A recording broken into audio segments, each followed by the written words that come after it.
Karibu katika ulimwengu ambapo kila sauti ina maumivu na kila simulizi ina funzo la kipekee. Hapa ndipo ukweli unaposimuliwa bila woga na siri zilizozikwa kwa miaka mingi zinafukuliwa. Wewe unayesikiliza sauti hii sasa umekuwa sehemu ya familia kubwa. Hapa ni BBV Stories. Tunakuletea simulizi za maisha, dhuluma, upendo na haki zinazochelewa lakini hazipotei. Ili usipitwe na mwendelezo wa hadithi hizi zinazosisimua mwili na roho, tafadhali bonyeza kitufe cha subscribe hapo chini na usisahau kuwasha kengele ya taarifa. Maoni yako ni muhimu kwetu. Tuambie, simulizi hii imekugusa vipi kwenye sehemu ya comment? Baki nasi, kwani hapa BBV Stories, kila hadithi ni safari ya moyo wako.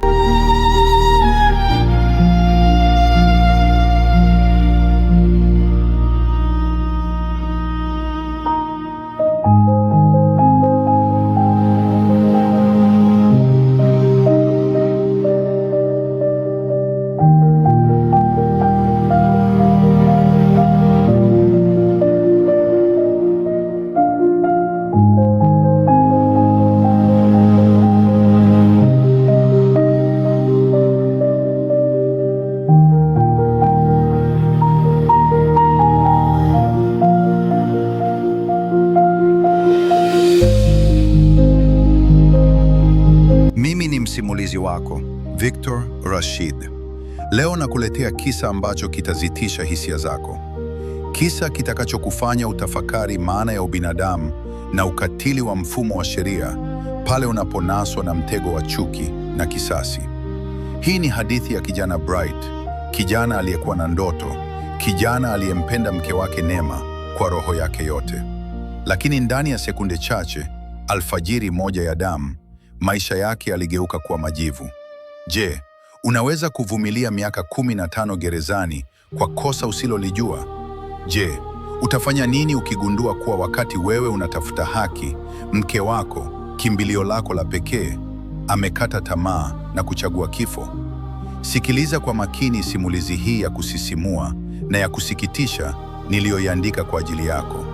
Huu ni mwanzo wa safari ya maumivu, usaliti na haki iliyochelewa.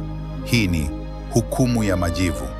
Sura ya 6, Kilio cha Giza na Ushahidi wa Kaburi. Karibu tusafiri pamoja.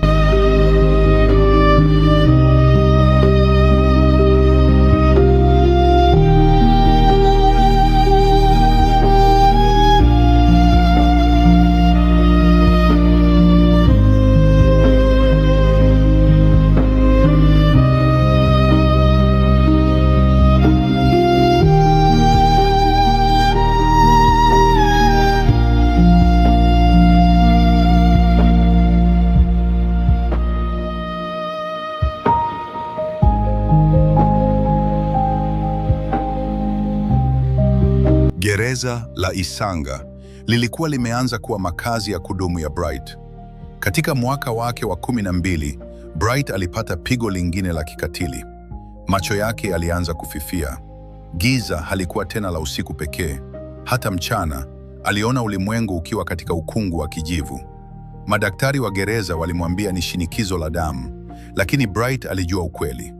Macho yake yalikuwa yamechoka kulia. Yalikuwa yamechoka kutafuta nuru ya haki katika handaki lisilo na mwisho. Kila mara alipofumba macho, aliona sura ya Neema.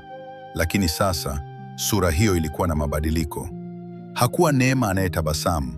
Alikuwa Neema mwenye huzuni, akimnyooshea mkono kutokea upande wa pili wa mto wa giza. Bright hakujua kuwa huo ulikuwa ni ushahidi wa roho, ukimwambia kuwa mpenzi wake ameshatangulia mbele za haki. Wakati huo huo, kule kijijini Kibaoni, Emmanuel, mjukuu wa mwalimu mstaafu, alikuwa ameshindwa kuvumilia siri aliyoisikia dirishani kwa mzee Mateso. Alimsimulia babu yake, mwalimu Yohana, kila kitu. Mwalimu Yohana alikuwa mmoja wa watu wachache kijijini waliokuwa na heshima, ingawa alitengwa kwa kusema ukweli. Usiku mmoja, mwalimu alijivuta hadi kwenye nyumba ya mzee Zakaria. "Zakaria," mwalimu Yohana alianza kwa sauti ya mamlaka, "Mateso anakufa, lakini anakufa akiwa na siri inayomtesa. Unajua Bright hakuua mwanao. Unajua kuwa mke wa kijana yule alijinyonga kwa kosa ulilolitengeneza wewe. Utawezaje kusimama mbele ya Mungu na kusema, nilitenda haki? Zakaria alitetemeka. Alizika uso wake mikononi na kuanza kulia, kilio cha mzee anayekaribia kaburi. Mwalimu, nifanye nini? Kijiji kitaniua. Kufungwa ni afadhali kuliko kuungua na moto wa dhamiri yako, Mwalimu Yohana alisema. Andika barua, eleza kila kitu. Usife na damu ya Bright mikononi mwako. Kwa mkono unaotetemeka, mzee Zakaria aliandika ukweli. Kila tone la wino lililodondoka kwenye karatasi ile lilikuwa kama tone la damu lililokuwa likitoka moyoni mwake. Gerezani, Bright alikuwa amelala kwenye kona. Alihisi baridi isiyo ya kawaida. Alikuwa amepungua uzito kiasi kwamba mbavu zake zilikuwa zikihesabika kwa urahisi. Siku hiyo alipata ndoto ya kutisha. Alimwona Neema amesimama chini ya mti wa mwembe akiwa na kamba mkononi, akilia na kumuita, Bright, mume wangu, mbona umenichelewesha? Walinicheka mume wangu, baridi ilinilaa, njaa ilinitesa, na sasa nimechoka kusubiri. Bright aliamka akipiga yowe. Neema, Neema! Mfungwa mwenzake Silas alimshika bega. Vumilia Bright, ni ndoto tu. Hapana Silas, Bright alilia kwa sauti iliyovunjika. Hiyo si ndoto, Neema amekufa. Nahisi kwenye roho yangu, kamba imemchukua mke wangu. Silas, nimebaki peke yangu. Hakuna sababu ya mimi kutoka humo. Nataka kufa nifuate mke wangu. Bright alianza kugoma kula. Alianza kuandika jina la Neema kwenye kuta za selo kwa kutumia kucha zake, mpaka vidole vikatoa damu. Mungu, Bright alisali sala ya mwisho. Chukua uhai wangu sasa. Nimepoteza kila kitu. Nimepoteza macho yangu. Nimepoteza ujana wangu. Na sasa nimepoteza mke wangu. Kuna nini kingine kilichobaki?